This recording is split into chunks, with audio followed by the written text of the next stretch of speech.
Hello. आप सबका मेरे चैनल स्पीडिंग ला ज्ञान में स्वागत और अभिनंदन है। मैं आज आपको आईपीसी की एक इम्पॉर्टेंट प्रॉब्लम जो कि यूपी एपीए 2006 में पूछी गई थी पूछ रही। अगर आपको इसका उत्तर पता है तो इनबॉक्स में जाकर टाइप करिए और नहीं पता है तो मेरी पूरी वीडियो वॉच कर लीजिए। क ने एक बिजली की केतली ब को मरम्मत के लिए दिया। ब ने मरम्मत के लिए निश्चित समय में काम पूरा नहीं किया। इसके पश्चात युक्त समय में भी मरम्मत नहीं किया। केतली के स्वामी का अंशतः मरम्मत के लिए दी गई धनराशि का भुगतान किए बिना ब की दुकान से जबरदस्ती केतली को उठा ले जाता है। क ने कौन सा अपराध किया? क्या कह रहा है कि क एक बिजली की केतली ब को मरम्मत के लिए दिया। ब मरम्मत के लिए निश्चित समय के अंदर मरम्मत नहीं किया, तत्पश्चात युक्त समय में भी मरम्मत नहीं किया। तो केतली का स्वामी का अंशतः मरम्मत के लिए दी गई धनराशि का भुगतान किए बिना ही बा की दुकान से जबरदस्ती केतली उठा ले जाता है। तो क ने कौन सा अपराध किया? आइए देखिए प्रॉब्लम का सलूशन क्या कह रहा है। प्रस्तुत समस्या जो आईपीसी है उसकी जो धारा 378 है से संबंधित है, 378 से संबंधित है और जुदा के वाद के तथ्यों पर आधारित है। धारा 378 में चोरी को परिभाषित किया गया है। क्या कह रहा है? 378 में चोरी को परिभाषित किया गया है। चोरी क्या होती है?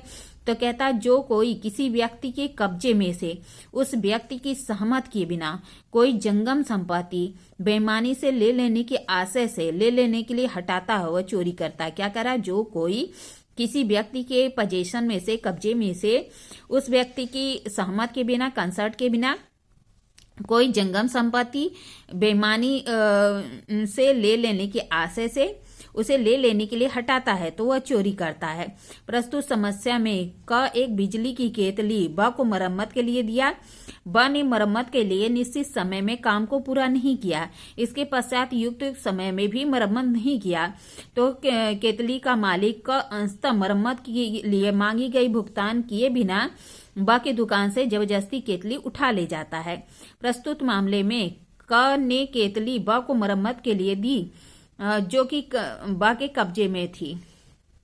आ ने बिना बा की सहमत से बा की कब्जे में से उसे ले लिया।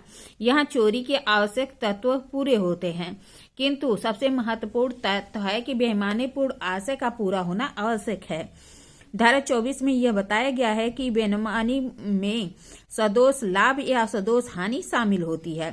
प्रस्तुत मामले में क ने निश्चित समय बीत जाने के पश्चात तथा युक्त समय के पश्चात भी जब ब ने उसकी केतली मरम्मत नहीं की तब ब की सहमत के बिना अपनी केतली को ले जाता है।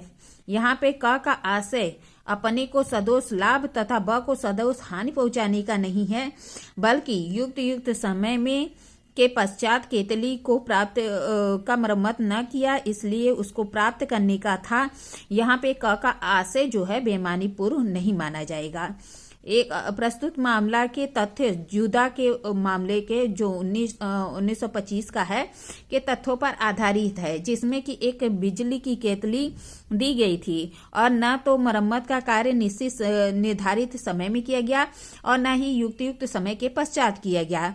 इस पर स्वामी ने केतली को बलपूर्वक उसके दुकान से उसके कब्जे से ले लिया। मरम्मत के संबंध में कोई भुगतान से मरम्मत के संबंध में भुगतान से देने से इनकार कर दिया। निर्णित हुआ कि केतली का मालिक चोरी के लिए दोषी नहीं है क्योंकि उसका आशय न तो अपने को सदोष लाभ पहुंचाना था और न ही मरम्मत कर्ता को सदोष हानि पहुंचाना था। उसका आशय केवल अपनी केतली को युक्त समय में मरम्मत न किए जाने के पश्चात प्राप्त करना था। क्या कह रहा है कि एक केतली का स्वामी रहता है, उसने केतली को मरम्मत करने के लिए दिया तो उसने क्या किया, उसका मरम्मत निर्धारित समय था उसमें नहीं किया और न ही युक्त समय में किया। तो जो केतली का स्वामी है उसका भुगतान किए बिना केतली को उठा ले जाता है तो जो कि मरम्मत कर्ता के कब्जे में होती है और उसकी सहमत के बिना ले जाता है।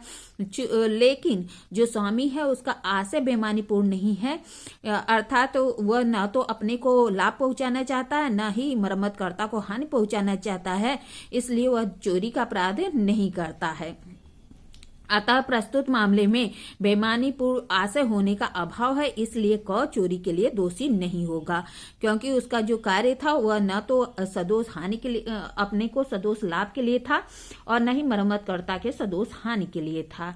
उसने केवल केतली को युक्त समय में काम न करने की वजह से अपने जो मरम्मत करता उसकी सहमत के बिना और उसकी कब्जे में से उस केतली को ले लिया। यहाँ पे चोरी का अपराध सृजित नहीं हुआ, का द्वारा चोरी का अपराध नहीं माना जाएगा।